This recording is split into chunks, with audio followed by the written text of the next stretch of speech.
So I was asked, how did I feel about Shaq saying that him and Kobe in '02 would have beaten Jordan and Pippen's '98 team or something like that? What do I say about that? Perhaps. In my personal opinion, just my personal opinion, Shaq's the greatest center I've ever seen. I saw Kareem, um, they said in the '80s onward. Skyhook was incredible.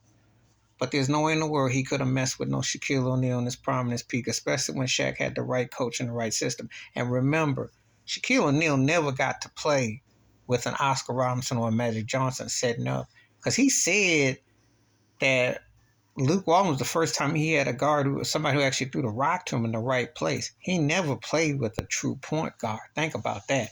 You can imagine. To me, with Shaq, the right coach, right system, then everything was in place. Because you saw what happened when he had the likes from Phil Jackson to Pat Riley, what he could do.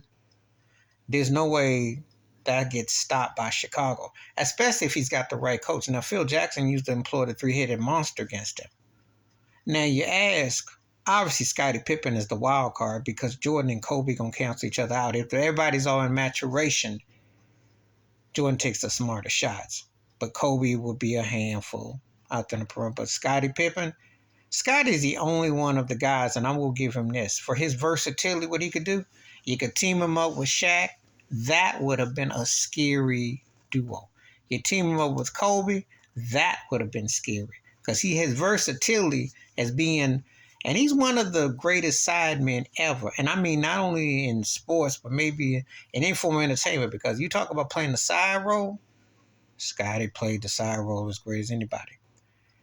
Hard to say who would win. Depends on the rules, depends on how the coaching is. But if I give Phil Jackson's coaching against when Shaq and Kobe, especially when Shaq was in his prime, his peak, I like him in 7 over Jordan and Pip because I think Shaq would have overcame a lot because he was a different beast in LA.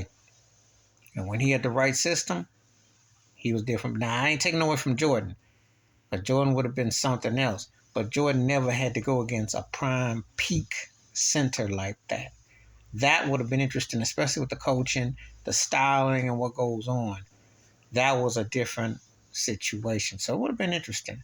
But I think Shaq and Kobe in '01, that era run would have been a real beast. That would have been real scary. But Shaq, his 3-year window in LA can hang, I think, with Jordan's runs, and because he was unstoppable. Please hit like, subscribe, welcome thoughts, comments, and I do respond. Thank you. Wash your hands, keep your mind clear, watch out for another. Share it if you want to, and I'm out.